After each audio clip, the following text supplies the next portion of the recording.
Welcome, everyone. I am so excited to be here with you all today. Thank you so much for taking the time out of your busy schedules.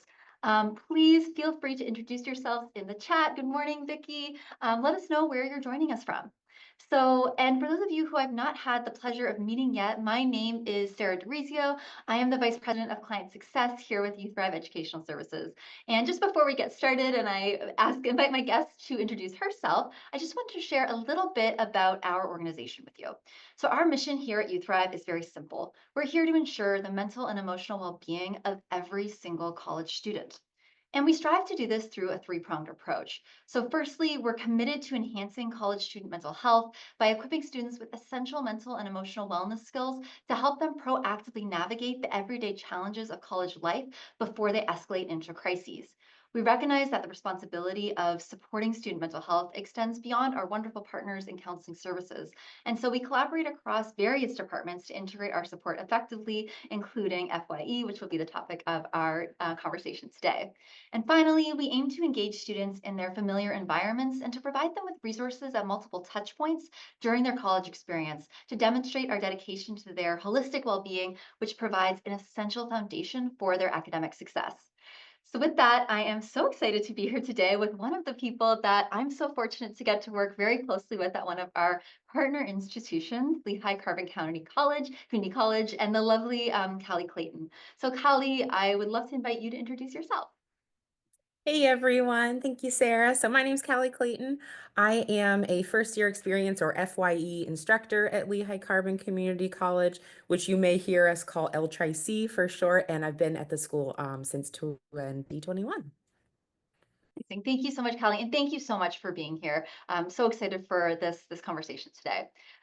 So today we are going to be discussing how we collaborated last semester to create an asynchronous FYE course grounded in Youth Thrive's mental and emotional wellness curriculum. So Callie will share a little bit of background on L-Tri-C and your FYE program. We'll talk about the implementation details of the course. We'll also share some outcomes and student feedback we received, and we'll wrap up with lessons learned and some thoughts that we've discussed together about future opportunities to extend this work. We will also strive to leave plenty of time for questions and discussions. So as I posted in the chat earlier, please feel free, use the chat, use the Q&A function for any questions you have as they come up. And for those of you who are frequent flyers to these events, you may recognize a colleague who's usually on this side of the screen, Dawn Bornheimer. So she's on the other side today. She'll be in the chat, helping us out in the chat as well. So without further ado, Callie, I will pass it over to you to share some background information. All righty. So LTRI-C is a two-year institution offering associate's degrees, specialized diplomas and certificates, as well as preparing students to transfer to four-year institutions. So we have a little bit of everything. Our main campus is in Schnecksville, Pennsylvania, but we also have sites in Allentown and Tamaqua. All three of those campuses are about an hour outside of Philadelphia, just to give you a reference of where we are. We have about 6,000 students overall, about 1,000 of those being first-year students. And then, like I said, with community colleges, mostly, we're dealing with students transferring out to another school, but we do have some students who are coming from other schools and transferring to be with us. Another fun fact about us is we are a Hispanic serving institution or an HSI, and we have about 26% of our students identifying as Hispanic or Latino. So just an overview of, in general, the first year experience program. The main goal is to help new students adjust to college. So that encompasses orientation and onboarding, different events and activities throughout the semester for students to get to know each other and build a community.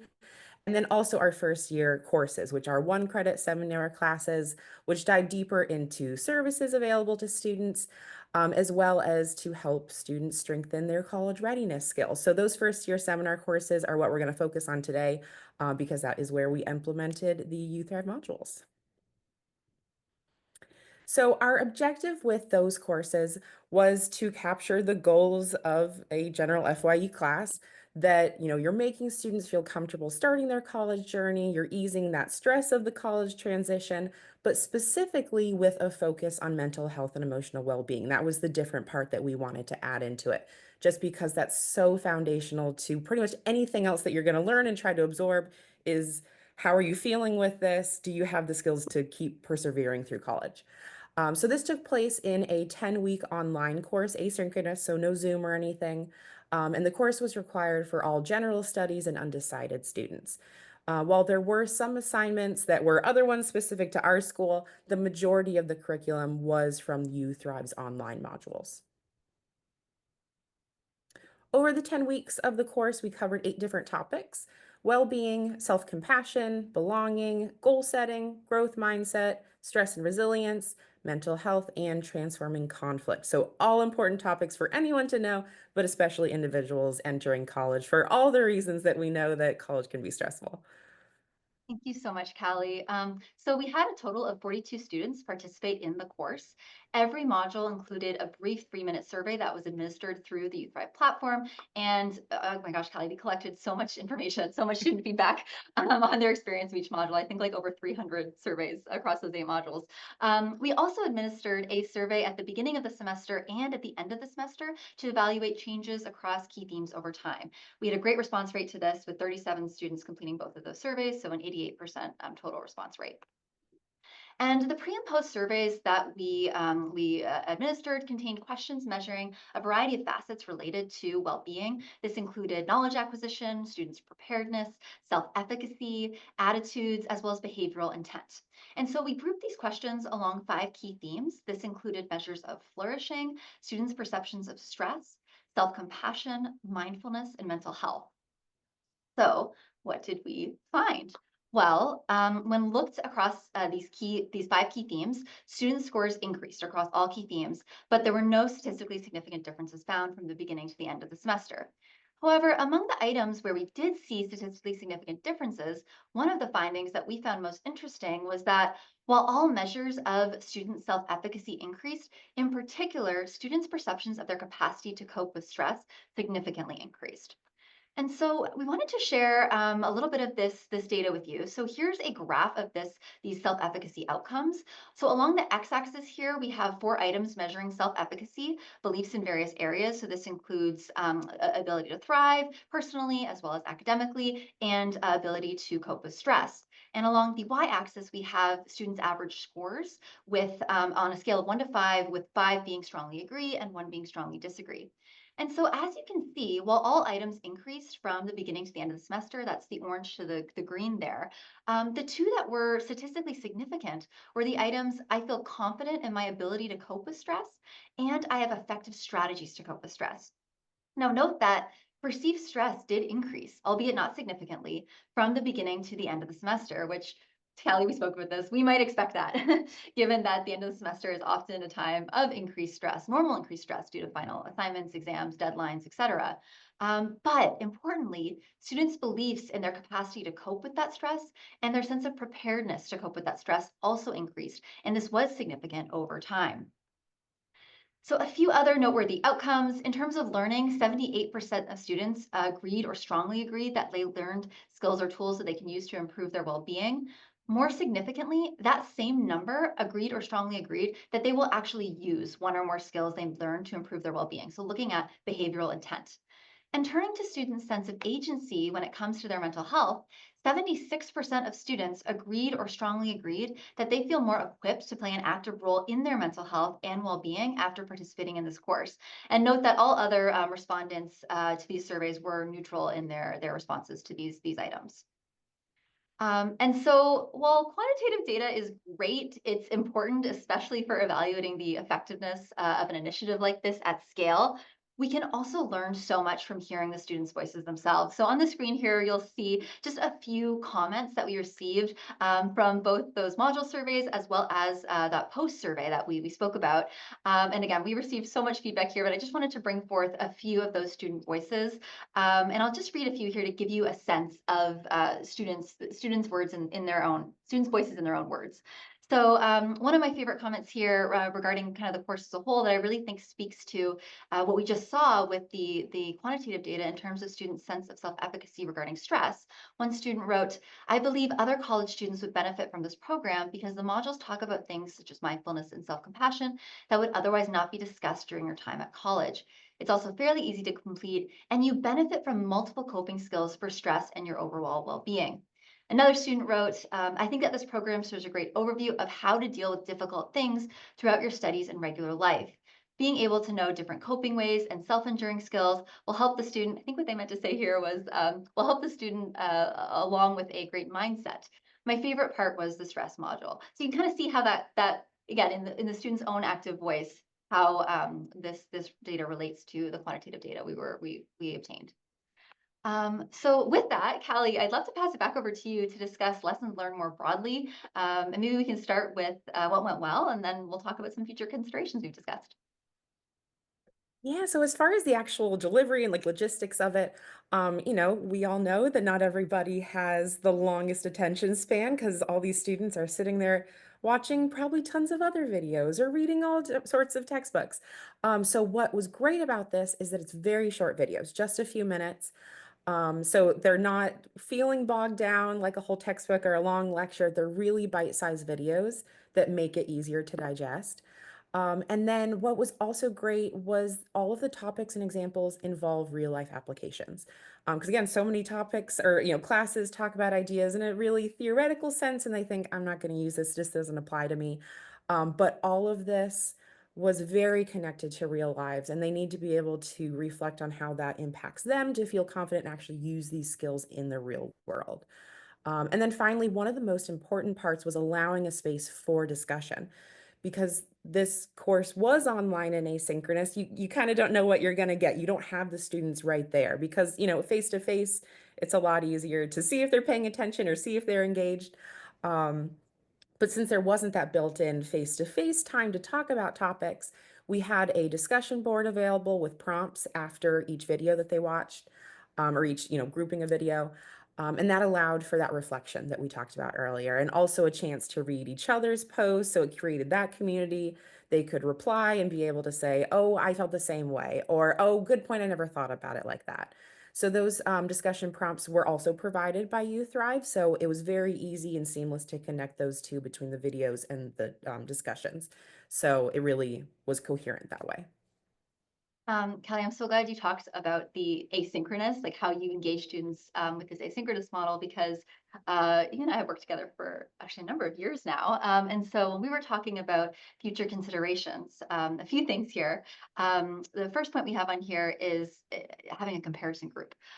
So for example, the data that we obtained here was really looking at, just this one class, looking from pre to post and changes over time with this one course that was really grounded in mental and emotional wellness skill building. But what would it look like to compare this data to another course that's perhaps focused on more traditional FYE, a more traditional FYE course, for example, really focused more on academic skills rather than, or you're just leaving out the mental and emotional well-being. And excitingly, I think I can share this with everyone. We are actually doing that this semester. So you're actually teaching another course this semester. hmm so yeah, still an FYE course, still going over those intro to college, kind of how to adult, how to deal with campus life sort of things, but not talking about any of the, emotional well-being part. So it'll definitely be interesting to compare the two. Yeah, so everyone stay tuned. We will hopefully have that data for a follow-up conversation with Callie. And one of the other things, so circling back to what you were saying about the sort of the asynchronous engagement, what would this look like? This course was, of course, delivered all asynchronously. What would this look like in comparison to a synchronous delivery format? And again, we've worked together for a while now, and you actually had the chance to deliver this course synchronously in, I guess, 2024, spring of 2024, I think. Could you speak a little bit about any differences you saw? Again, we didn't do this sort of robust data collection for that one, but yeah, just informally, any differences you saw with those two delivery Yeah, so formats. like I said, it's, apples to oranges as far as, if you're in an actual physical space with a student, you can talk about things, you can show them around. Um, and we would talk about these topics, and so that is nice to in person be able to share out loud. But I think what works well with the asynchronous is it lets some of those students share things that maybe wouldn't in person. Because we all know, in an in-person class, there's the students that are always going to raise their hand and offer things. And then there's the students that sit back a little more, but especially with these topics being really deep, that it's, might be hard to share something you've been through or something with mental health. Being asynchronous, it allows them more space and kind of time to ruminate on it, and be able to type it out in a discussion post or just share with you where maybe in person they wouldn't feel as comfortable saying it in front of the whole room. So I think that was something I didn't think about ahead of time, that it created a little more space for that, for different types of communication. Yeah, that's a really great reflection, and I think also gets at sort of a different version of like accessibility, Hmm. like accessibility to share. And with these topics, we're talking about quite personal topics here. So you talked about like the forming of connection and how that's really fostered in the by providing the space to engage with these skills and how they personally relate to you. So thank you for sharing that. And then the last thing we've kind of talked about here is essentially looking at longitudinal outcomes. So the data we collected here was really reflective of again, just one semester. But what would it look like to compare students' academic performance and well-being over time throughout their time in college, perhaps a year later, or even at the end of their college experience? So, Callie, I don't think we have any plans yet to do that, but it's certainly in our purview there, and we're definitely aware of it. Um, so, is there anything else, Callie, before we kind of close out here and kind of open it up to our audience that you'd like to share about this? I think those are all the basics of it. But yeah, what was so stunning about this program is, it's not a totally new idea to talk about mental health, in a class or in entering college, but any other first year class I've seen, maybe it's just one tiny topic. It's one of the weeks we happen to show you where the counseling center is, and then we move on and we talk about something else. So this is the first time it was really intentionally the, through line of the entire class. And I think that's what makes a difference, is it's not just, okay, I'm checking the box, we're talking about mental health, let's go on. You're really purposefully being consistent and bringing it up, and that makes them more comfortable to keep talking about it and weave that emotional well-being into everything that you talk about in the class. It's a really great point, and it also makes me think about, we saw, at least in this short time, the significant differences in self-efficacy related to stress, which of course is so important. I'm curious if over time, allowing students to sort of percolate with those skills and like practice those skills, right, as they encounter these situations, how that, again, going back to the longitudinal outcomes, how that might affect maybe perhaps some of those other scores. So definitely food for thought for Yeah, future yeah, it was so future work interesting, like you together. were saying earlier, of, in their pre and post tests, almost all of them said they were more stressed by the end, which you don't want to hear that they're more stressed, but on the other side of the coin, they felt more prepared to deal with that stress. So it was like, yeah, I'm feeling more stressed out, but I'm more okay with it. Which is a great skill to have, of being okay being stressed and how to work through that. And exactly, normalizing that stress. Like we talked about, we would expect at the end of the semester there to be some heightened stress, but there is a normal amount of stress that's actually beneficial for us. And we talk about that a lot in our stress module. I know there's a lot of familiar faces in the audience today who might recognize that language as well from our stress module. But yes, it's a great point. So with that, I'm so excited. We have lots of time left for questions here. So I just want to say thank you all so much. And we want to open it up to the audience. Before we do, for any of you who are interested in bringing this work to your students, to maybe developing a whole course like Callie was able to do, or infusing these things in smaller ways, we'd love to connect. So please feel free. This QR code here, if you scan it, will take you right to our calendar. You'll be able to meet with Dawn, and she, you guys can just discuss how we might be able to support your goals and your students' mental and emotional well-being. So with that, please feel free. I do see a few questions we've got coming in here in the chat. Feel free to also drop them in the question and answer section here. But let's see here. Oh gosh, we have a few. Callie, so can you share how you split the Youth Thrive content through the semester? Was it one module or topic per week for a total of 10 topics? I think you said 8 is what you ended up doing, but can you speak a little bit more about that? Thank you, Angelica, for that. Yeah, so there were several topics to choose from. So ideally, it would have been great to fit in all 10 for 10 weeks. And that was the goal initially. But as far as, setup and getting the ball rolling, kind of did more of onboarding, school specific things that first week, syllabus week sort of thing. And then also in the mix was Thanksgiving break. So that ended up being 8 weeks that were available for content. So it was, basically 8 topics over 8 weeks of actual academic content. And they use the Youth Thrive, the digital platform, and all the pieces from the digital platform? Yes, so they had so I would, we use Canvas as the platform for as a school. So I would post assignments on there or what videos to watch, but then they would go log into You Thrive. They have their own account, keeps track of everything, shows their progress. Really great on the instructor side as well. You can see how far into a video they made it. Have they taken this survey yet? That sort of thing. So that's really great to be able to watch.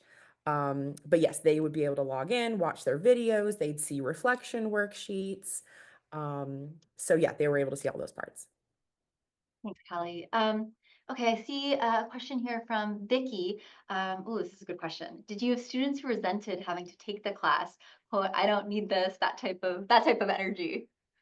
Surprisingly, no, because in other classes, I've definitely had that attitude. Um, so again, we haven't looked at actual data comparing classes that have used You Thrive and classes that haven't. But anecdotally, I feel like in general, with any class, you're going to get those students that are like, I don't need this. I've never seen it come up in You Thrive. Maybe that first day or week before things actually start, they may go, what's this class for? But with the discussions and the community building, that pretty quickly goes away and it becomes clear that they're enjoying it. Um, so yeah, I think there's a stigma of not academic classes feeling like, oh, that's not important. My major doesn't need this. But once they see themselves in that curriculum and see that it really is helping them, that becomes more important than I don't need to take this. And I think that also in Cali, when we were looking at the data, like candidly to those Likert scale questions, the quantitative questions, we often have a few students who are like, I strongly disagree that this was like, or I disagree. There's a few people that it just doesn't resonate or a specific module doesn't resonate. We didn't have that at all with this group of students. They either agreed or strongly disagreed, over three-quarters of them, and the rest were neutral, which I know stood Right. out to us when we were Uh-huh. reviewing the data. Yeah, I feel like it goes without saying, like I said, with any class, there's going to be the people who don't care about it, the people that don't want to be there. So yeah, we were pretty blown away, seeing the results for this one. And a lot of we didn't know quite till the end. I mean, so of course I could see them talking as the course went on, but with it being asynchronous, it's not like you get that immediate feedback. So even though you're seeing them talk and do discussion posts, you're hoping it's going well, but then it was really fun at the end to actually see them write out feedback, which, that it wasn't, they weren't made to give a review of anything. And I feel like a lot of people taking any survey, you just skip it, you don't bother to do it. So, yeah, again, I was blown away that they even wrote out all of those comments. So I'm glad it meant enough that they wanted to share their thoughts on it. Yeah, literally, like, so they filled out eight topic module surveys. We had hundreds of comments from students. Okay, we have a number of other questions here. I'm going to combine a few here. So, in terms of our partnerships, so yes, Callie, you purchased the curriculum from You Thrive, and it was 90% You Thrive, and then I think you infused a few other things. Is that correct? Yeah, so every once in a while there was a specific activity. I think there was a online scavenger hunt to go look around our school's website and see what services we have. Or I made a crossword puzzle with different college vocab, like what's a prerequisite, that sort of thing. Just to fill in kind of some more of those academic things. But yeah, 90% of it was You Thrive with like the emotional wellness. Yeah, and like the institutional, like getting to the institution, like that's absolutely. So for anyone who's wondering about the cost, please feel free to leave your email with us and we will get back, or again, book a meeting with us. The cost is dependent on the institution size. So it's just, we can talk more about that for sure in a one-on-one meeting. And let's see here. And Callie, I think you maybe shared a little bit about this, but it's also a good question. Does it integrate with Canvas? Could you just share how you did that linking with Canvas? So I didn't have it directly integrated with Canvas, not like, a grade would be directly imported or anything. But that first week before we started any content, their assignment was go to this website, go to You Thrive, make your account, take the pre-survey, so all of the setup parts. So then, each week it would say, go to this link where you first made your account, do these modules, and it would link to videos and stuff. So not directly integrated the two platforms, but it's very easy to move back and forth. Yeah, I think you use the hyperlinks Mhm. in Canvas, right? Yeah, yeah, absolutely. Um, We have another question here and then a few in the Q&A here. But just this last one in the chat.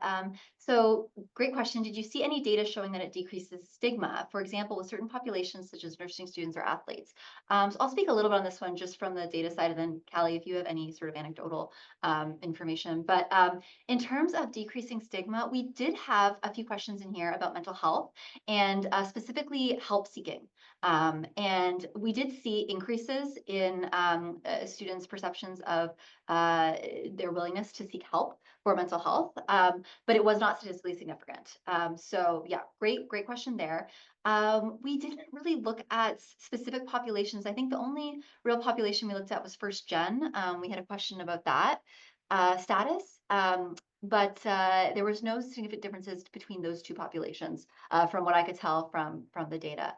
Callie, I don't know, given the student population that you had in that class, if you had any thoughts or observations about that. Yeah, no specific ones. That'd be very interesting, though, to try it between different majors. So we didn't have that since this was more of the general studies, undeclared major. So they didn't quite have those sort of labels yet. But it'd be really interesting to look at, yeah, athletes or, other identifiers, would be super interesting. But yeah, just noticing as the instructor, absolutely decreases stigma just in that back and forth, like I was saying, of, maybe some students who wouldn't normally be as comfortable sharing something, when they go to look at the discussion board and they see somebody else say, "Yeah, I've been to a therapist before. It's great." Or, "I went through this, but I'm so glad I reached out for help." Just different personal stories, it makes them feel so much better because you'll see them comment and go, "I thought I was the only one," or, "I had no idea our school had that sort of help." So yeah, absolutely, just like socially between them decreases any attitudes they may have about talking about mental health. Thank you, Kelly. That's really helpful to hear kind of what you observed in the discussions from the students.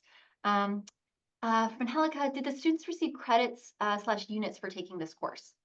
Yes, so it was a one credit course. So would count toward, if they need any electives, it would be one credit, or as a general studies major, if they stayed as that and didn't declare a major, it would fulfill that requirement of needing a one credit seminar course. And is the other course you're teaching as well one credit? Yes. The one that's Yep, not all okay. all the first year classes are one credit. One credit. Okay, wonderful. And we have a question here in the Q&A. Why do you think this course offering was important for your students? I would say the biggest thing is feeling empowered because, again, it's one thing to see a TikTok on mental health or go, "Oh, I don't know," or I'm not going to reach out. That I'm scared to ask for help. But it's not just talking about these things in general terms. It's getting very specific of how would you deal with this? These different services are out there. So yeah, not just teaching them what's out there, but feeling empowered to actually use them was huge. I think that also goes back to a sense of self-agency Hmm. that we saw, like students, there's so much out of our control, Hmm. out of students' control. And so to have this sense of, like you said, empowerment, these little things, like I have these skills or I feel equipped or empowered to actually use them in these everyday situations, like even with like exam stress, like that's huge. And I think we saw that in the data as well. For sure. And I feel like that's why these topics work as the underlying foundation for the whole class, because even if when they move on, they're not applying that skill directly to mental health and going to therapy, for instance, just feeling confident and empowered to go to office hours or feeling empowered to try out a new club on campus, just that confidence in general to go find what you need on your college campus, because that's at least in my opinion, that's why you're going to college. You're getting all of those experience and you're finding what works for you. Absolutely. We have a minute left. So with that minute, Callie, I would like to ask you the final question. Okay. And so I am curious, what advice would you give to someone who is looking to do something like this to support their first year students? I mean, you got this course off the ground. That's huge. How would you advise someone else who might be looking to do something like this? So like I said, I would definitely stay consistent with it. Don't just, you know, talk about it once and move on. Definitely stay consistent. And then I feel like another huge thing is students know when you're being authentic. So, because we've all heard a professor, say something, but you're like, oh, I don't know if they actually believe that or if they care if they're doing it. So you kind of have to walk the walk along with doing it. So I would chime in on discussion boards and share my own anecdotes, or maybe in the intro, to a little Canvas module, I'd talk about how I relate to this and what it means to me. And I think that's where you also build that trust for them to continue to be vulnerable. You showing up as well, and sharing your own vulnerability. Which can be hard Callie, for an asynchronous class. I just want to add in, like, again, you're not there in person. So any little things you can do to show them that you're a real human on the other side of that computer.